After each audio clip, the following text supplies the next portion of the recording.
New Year's Eve is supposed to be a night of hope, of celebration, of looking forward to a fresh start. But for some people, it's the night when the world's mask slips, when the darkness creeps in at the edges of the party lights, and when the things you never thought could happen become all too real. These are 3 true stories that happened on New Year's Eve, stories that still haunt the people who lived through them. If you think the scariest thing you'll see this December 31st is a bad hangover or a missed midnight kiss, you haven't heard these. Story 1, The Ride Home. I was 28, living in Portland, Oregon, working as a software developer. I'd just gone through a breakup 3 weeks earlier, and my friends convinced me to go out for New Year's Eve, to a trendy bar downtown. I almost didn't go, but I figured it was better than sitting at home alone watching the clock tick over to another year. The party was better than I expected. The bar was packed, the music was loud, and everyone seemed to be in a good mood. I had a few drinks, nothing crazy, just enough to feel relaxed. Around 10:30 p.m., I noticed a woman standing alone near the entrance, looking at her phone with a frustrated expression. She was in her mid-20s, wearing a black dress and heels, and she looked out of place, like she was waiting for someone who wasn't coming. I walked over and asked if everything was okay. She looked up with relief. Honestly, no. My ride completely bailed on me. My friend was supposed to pick me up, but she just texted saying she can't make it. I've been trying to get an Uber for 20 minutes, but everything is surging insane because of New Year's. She showed me her phone. $85 for a 30-minute ride to Gresham. That's insane. I hesitated for a second, thinking about all the true crime podcasts I'd listened to, all the warnings about helping strangers, but she seemed genuinely distressed, and it was New Year's Eve. I wanted to be a decent person. I could give you a ride if you want. I was heading out soon anyway. Her eyes widened with gratitude. Really? Oh my God. Are you sure? That's so nice of you. It's fine, I said. I'd rather help you out than have you stuck here. We left around 11 p.m. The streets were packed with people celebrating. We made small talk as we walked to my car. Once inside, she was chatty and friendly, asking about my job, telling me she worked in marketing. The conversation felt natural. About 10 minutes in, she started giving directions. Take a right here. After a few turns, I noticed we were heading away from the main roads. The streets got narrower, darker, more industrial. Are you sure this is right? I asked. This doesn't look like a residential area. It's a shortcut, she said, but her tone had changed. Flatter, distracted. She was texting someone rapidly on her phone. Ashley, where exactly are we going? My hands gripped the wheel tighter. Just keep driving. It's just ahead. We turned onto a completely dark street. No streetlights, just abandoned warehouses with boarded windows. No cars, no people, just darkness. This is it. Pull over here, she said. Where's your house? Just pull over. Before I could respond, I heard a loud pop. The car jerked right. Flat tire. I pulled over, heart racing. Stay in the car, I said, getting out to check. The tire was shredded like I'd run over a spike strip. I pulled out my phone. No signal. I opened the trunk for the spare when I heard heavy footsteps behind me. I turned around. 2 men stood 15 feet away, both wearing ski masks. One held a crowbar, the other a hunting knife with a serrated edge. Give us your wallet, the one with the crowbar said calmly. My heart pounded. Okay, just don't hurt me. I handed over my wallet with shaking hands. The guy with the knife took it, pulled out my cash and cards. Keys, the other demanded. What? No, you already have. He raised the crowbar. Keys now. I gave him the keys. He tossed them to the other guy, who walked to my car. That's when Ashley got out. She walked over to them like old friends. The guy handed her my wallet. She counted the cash slowly. $43. Thanks for the ride, Derek, she said with that same warm smile from the bar. You're a really nice guy. I felt sick. You set me up. She shrugged, pocketing the cash. It's just business, nothing personal. You seemed like an easy target. Why? I asked. Because you wanted to be a hero, she said simply. Guys like you always do. The guy with the crowbar walked over, leaned in close. I could smell cigarettes on his breath. Get on your knees. Face that wall. Count to 100 out loud. If you turn around before 100, we'll come back. I dropped to my knees on the cold pavement, facing an abandoned building. I started counting. 1, 2, 3. I heard footsteps walking away. Heard my car door open. Heard the engine start. I kept counting. 27, 28. I heard my car drive away. I kept counting through my fear. 56, 57. When I reached 100, I turned around. The street was empty. They were gone. I was alone with no phone service, no money, no way home. I walked for maybe 40 minutes before finding a gas station. The clerk let me use the phone to call the police. The officers who arrived told me I was the third victim that month. Same setup, young woman, secluded area, accomplices. They're organized and smart, one officer said. Have you caught them? I asked. He shook his head. Not yet. Different names,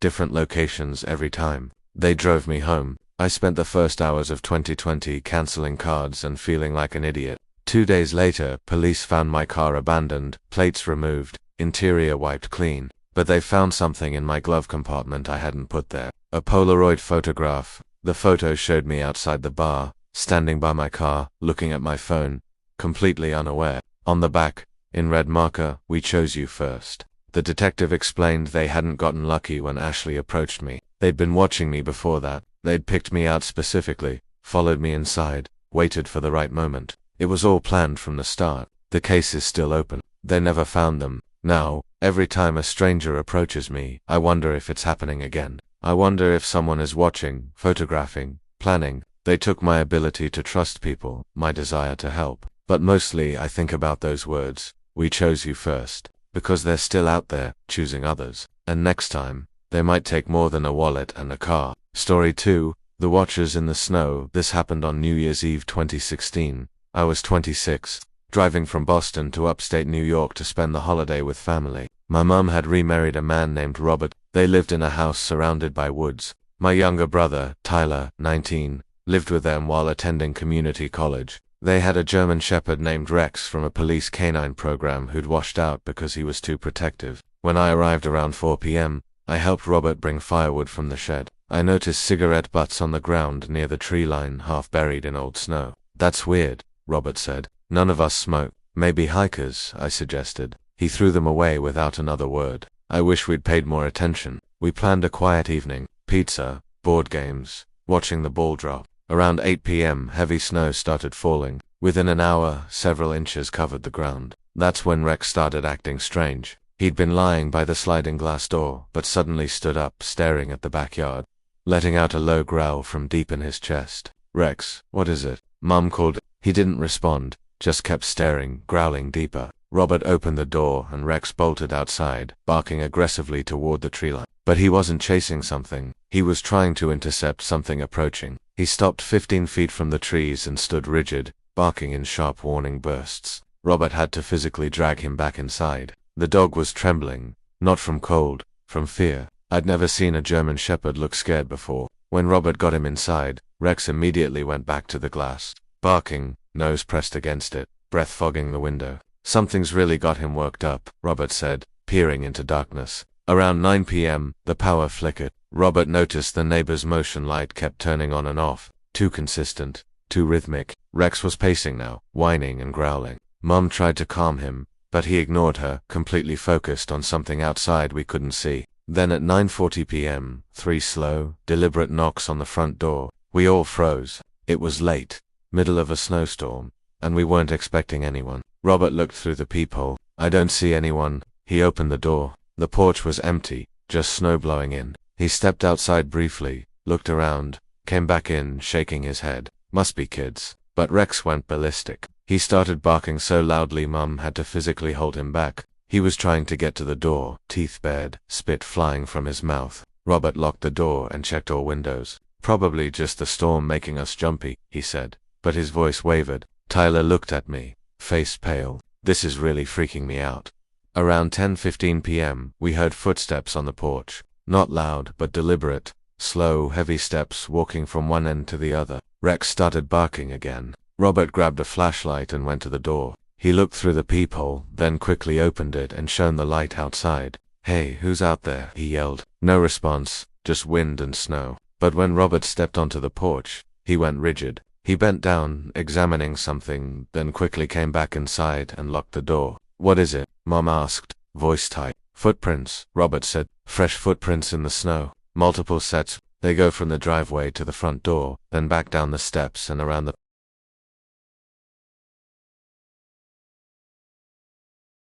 side toward the backyard. At least 3 different people." Mom's hand went to her mouth. "Oh my God." Robert pulled out his phone and called 911 while he talked to dispatch. I went to the living room window. The neighbor's motion light turned on and I saw them. 2 figures standing at the edge of our yard by the woods. just standing there facing the house, wearing ski masks, watching us. "Robert," I said, keeping my voice steady. "There's someone out there." He came over, still holding the phone. The light turned off, then on again. We could both see them clearly now. "Yeah, I see them," Robert said into the phone, voice shaking. "There are 2 people in my yard right now. Please send someone quickly." The dispatcher said officers were coming but would take at least 15 minutes because of the storm. Robert told us to stay away from windows. Rex was going insane, barking and snarling. Mum grabbed Tyler and me, pulling us toward the center of the house. Robert stood by the front door holding a baseball bat he'd grabbed from the closet. Then the power went out completely. Total darkness.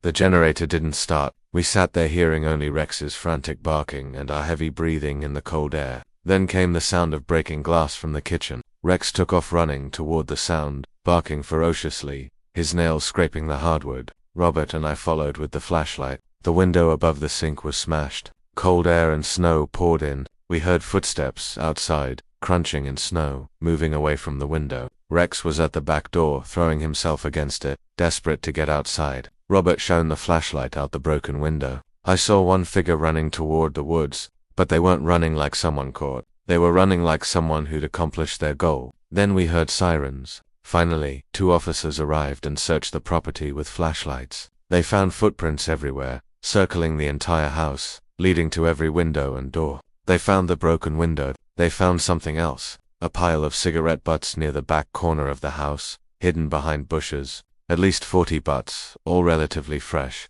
Someone had been standing there for hours, maybe days, smoking and watching our house. After they left, after they'd boarded up the window and promised increased patrols, I asked Robert directly what was going on. He was quiet for a long time. The family who lived here before us left because someone was watching their house. The daughter saw people in the woods at night. They thought she was on drugs or making it up until the mum started seeing them, too. They moved out in the middle of the night 3 months later, left most of their furniture. "And you didn't think to mention this before?" I asked, anger rising. "I didn't think it was real," Robert said quietly. "I thought they were just paranoid." We didn't sleep that night. We all stayed in the living room with every light we could find turned on. Rex lay by the door, tense and alert, occasionally growling at sounds we couldn't hear. When morning finally came, I went outside to help Robert clean up the broken glass. That's when I found it stuck to the outside of the kitchen window with duct tape. A Polaroid photograph. The photo showed our living room from outside, taken through the window. All of us sitting there earlier in the evening, playing cards, laughing, completely unaware we were being watched and photographed. On the back, written in black marker in neat handwriting, "We'll be back next year." My hand shook as I showed it to Robert. His face went white. We immediately gave it to the police, but they never found who took it. The case remains open. My mum and Robert sold the house 3 months later and moved to a different town. Tyler transferred to a college in another state. We never talk about that night, but I know we all think about it. Every New Year's Eve, we wonder if they kept their promise. If they went back to that house. If they found the new family that moved in. If they're watching someone else now, smoking cigarettes in the woods, taking photographs, waiting. And here's what haunts me most. In that Polaroid, if you look very closely at the background, you can see Rex lying by the sliding glass door. His head is up, his ears are perked forward, and he's staring directly at the camera, directly at whoever was standing outside in the dark, taking our picture. He knew someone was there. He knew we were being watched. He tried to warn us from the very beginning, barking and growling and refusing to leave that door. We just didn't listen in time. Story 3. The landlord. I was 29, living alone in a rental house in Austin, Texas. This happened on New Year's Eve 2018. I'd moved there 6 months earlier for a new job and didn't know many people yet. My plan for New Year's Eve was simple. Order takeout, watch movies, go to bed early. I'd never been big on New Year's celebrations anyway. The house was a small bungalow at the end of a cul-de-sac. Cute, affordable, seemed safe. My landlord, Mr. Patterson, lived a few streets over. When I first toured the house, he had this strange habit of mentioning specific details about the previous tenant, where she kept her plants, where she liked to sit for her morning coffee, which window she preferred to keep open for fresh air. At the time, I thought he was just being thorough, helping me visualize living there. Now I realize he was telling me what he'd observed, what he'd been watching. The day was quiet. I worked from home, so I spent most of it on my laptop finishing up a project. Around 6 p.m., I ordered Chinese food and settled on the couch with Netflix. It was cold for Austin, probably low 40s, and I had the heater running. Everything felt normal and comfortable. Around 8 p.m. my phone buzzed with a text from an unknown number. "Happy New Year, Sarah." I stared at the screen, confused. I didn't recognize the number. I'd only given my number to a handful of people since moving to Austin. I figured maybe it was someone from work I hadn't saved yet. I texted back, "Thanks. Who is this?" No response. I shrugged it off and went back to my movie. About 30 minutes later, my phone buzzed again. Another message from the same number. "You look comfortable tonight." My stomach dropped. I looked down at what I was wearing, gray sweatpants and an old college t-shirt. Nothing special. Nothing I'd posted on social media. I got up and walked to the front window, carefully peeking through the curtains. The street was empty. No cars parked along the curb, no people outside. The neighbors' houses all had their lights on, but I didn't see anyone. I closed the curtains tightly and went around checking every lock in the house. Front door locked, back door locked, every window locked. My heart was racing now. I texted back, "This isn't funny. Who is this?" 3 dots appeared like they were typing a response, then disappeared. No message came through. I tried calling the number, but it went straight to one of those generic automated voicemails. The voice didn't even say the number, just "the person you are trying to reach is not available." Around 9 p.m., another text arrived. "Why did you close the curtains? I liked watching you." My hands started shaking. Someone was watching me right now. They could see the house, see when I closed the curtains. They were close enough to observe my movements in real time. I grabbed my phone and called 911. The dispatcher answered, and I tried to keep my voice steady as I explained that someone was sending me threatening text messages and seemed to be watching my house from outside. She asked if I could see anyone, and I said no. She said they would send an officer to check the area and that I should stay inside with all doors and windows locked. While I waited for the police, I turned off all the lights in the house except for a small lamp in the hallway. I sat in the bathroom, the only room with no windows, and waited, trying to control my breathing. My phone buzzed again. Another text from the same number. "You called the police. That wasn't very smart, Sarah. That makes this harder for both of us." I started crying. Whoever this was, they were watching me right now. They knew I'd called the police. How could they see me? I texted back with shaking fingers. "What do you want from me?" The response came immediately. "I just want to talk to you. I want to be close to you. I've been watching you for so long and I feel like I know you. I know your routines, your habits, what makes you happy. Don't you want to know me, too?" I felt sick. This wasn't some random person playing a prank. This was someone who had been watching me, studying me for weeks or maybe even months. A police officer arrived about 15 minutes later, a single patrol car. The officer knocked on my door and I let him in. I showed him all the text messages and he took them seriously. He asked if I had any ex-boyfriends or anyone who might have a grudge against me. I told him no. I just moved to Austin 6 months ago. I barely knew anyone here. I kept to myself. He searched the perimeter of the house with his flashlight, checking the backyard, the sides of the house, behind the bushes, everywhere. He didn't find anyone. He came back inside and told me he would file a report and that the department would try to trace the number. He also suggested I might want to stay somewhere else for the night, maybe with a friend or at a hotel just to be safe. I didn't have any friends in Austin yet, and honestly, I didn't want to leave my house. What if this person followed me? At least here, I could lock the doors and windows and call for help if needed. The officer gave me his card and told me to call immediately if I received any more messages or saw anything suspicious. Then he left. After he was gone, I kept all the lights off except that one lamp. I sat in the living room with my phone in my hand, jumping at every small sound. The heater kicking on, the house settling, branches scraping against the roof in the wind. Around 10:30 p.m., my phone buzzed again. "The police can't protect you, Sarah. They left, didn't they? Now it's just you and me again, just like it's always been." I called 911 again, my voice barely a whisper. The dispatcher said she would send an officer back, but it would take a few minutes. She told me to stay on the line with her. "Don't hang up," she said. "I'm right here with you." While I was on the phone with the dispatcher, still sitting in my dark living room, I heard something that made every hair on my body stand up. A soft knock on my back door. 3 slow, deliberate taps. "There's someone at my back door," I whispered into the phone, my voice shaking so badly I could barely form the words. "Do not answer it," the dispatcher said firmly. "Do not go near the door. Stay where you are. An officer is 3 minutes away." The knock came again, louder this time, more insistent. I crawled on my hands and knees to the kitchen and peeked around the corner.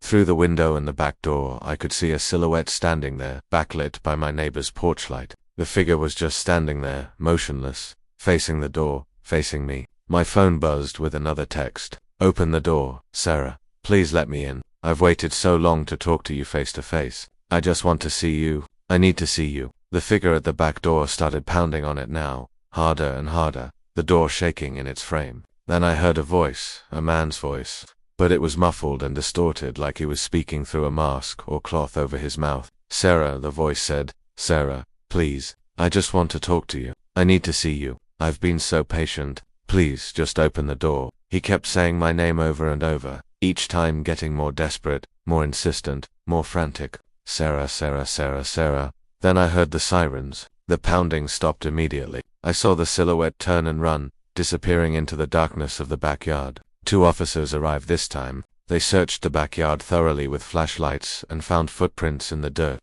leading from the back fence to my door and back again. Fresh footprints from someone who'd been standing there. One of the officers, a woman named Officer Martinez, stayed with me while the other one continued searching the property. She asked me to show her the text messages again. As she was reading them carefully, my phone buzzed with another message. This one was longer, more detailed. Sarah, I'm sorry I scared you. I didn't mean to frighten you. I just wanted to meet you, to talk to you. You're so beautiful and you seem so lonely. I've been watching you for months since the day you moved in. I know you eat Chinese food on Fridays. I know you work from home. I know you sit by the front window with your coffee every morning at 7:30. I know what time you go to bed. I know everything about you. And I think if you just gave me a chance, you'd want to know me, too. I'll come back when you're ready. I'll always be watching. I'll always be close. I promise. Officer Martinez's face went pale as she read it. She looked at me, then looked at the phone number again. She pulled out her own phone and made a call. I heard her talking to someone, asking them to run a trace on the number.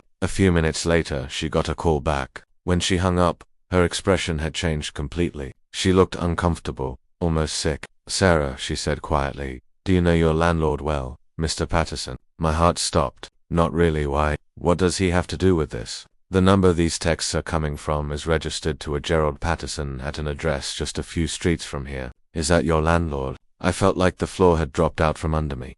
Mr. Patterson, the man who had shown me around this house. The man who knew where I worked, who had my phone number because I'd given it to him when I signed the lease. The man who knew the previous tenant's routine in such strange specific detail. We need to go talk to him right now, Officer Martinez said. We drove to Mr. Patterson's house in the police car. The officers knocked on his door repeatedly, identifying themselves as police. No answer. They knocked again, louder still. Nothing. They tried the door. It was unlocked. They went inside while I waited in the car, my heart pounding. About 10 minutes later, Officer Martinez came back out. Her face was grim, angry. He's not here, she said. But there's something inside you need to see. She took me into the house, into a back bedroom that Mr. Patterson had apparently converted into some kind of office. One entire wall was covered with photographs. Hundreds of photographs. All of me. Photos taken through my windows at different times of day and night. Photos of me leaving for the grocery store. Photos of me getting my mail. Photos of me sitting on my couch watching TV. Photos of me in my kitchen making dinner. Some photos were taken during the day, but most were taken at night when I thought I had privacy, when I thought no one could see me. There was a desk with a computer, and on the desk was a spiral notebook. Officer Martinez picked it up and opened it. Inside were pages and pages of handwritten notes about me, what time I woke up each morning, what time I went to bed, what I ate for meals, what I wore, who I talked to on the phone, everything. He had been documenting my entire life in meticulous detail for months. On the last page of the notebook, there was an entry dated December 31st, 2018, New Year's Eve. That very night, it said, "Tonight is the night. I've waited long enough. I've been patient. I've learned everything about her. I'll tell her how I feel. If she doesn't understand, if she rejects me, I'll make her understand. She needs to know that we belong together. The room is ready for her." The police immediately put out an alert for Mr. Patterson, but they never found him. His car was gone from his driveway. His clothes were gone from his closet. He had disappeared completely. They traced his phone, the one he'd been texting me from, but it was turned off. They checked his credit cards, his bank accounts. No activity. It was like he'd vanished into thin air. I moved out of that house the very next day. I didn't even pack most of my belongings. Didn't care about losing my security deposit. I just grabbed what I absolutely needed and left. I stayed with a coworker for a week while I frantically searched for a new place to live. I eventually found an apartment in a large complex on the other side of the city. A place with security cameras everywhere, a doorman and neighbors on all sides. The police kept the case open, but months went by with no sign of Mr. Patterson. Officer Martinez would call me occasionally with updates, but there was never anything new to report. He could be anywhere. He might have left Texas entirely, maybe left the country. They told me to be careful, to vary my routine, to always be aware of my 6 months later, I finally worked up the courage to ask Officer Martinez if there had been any developments in the case.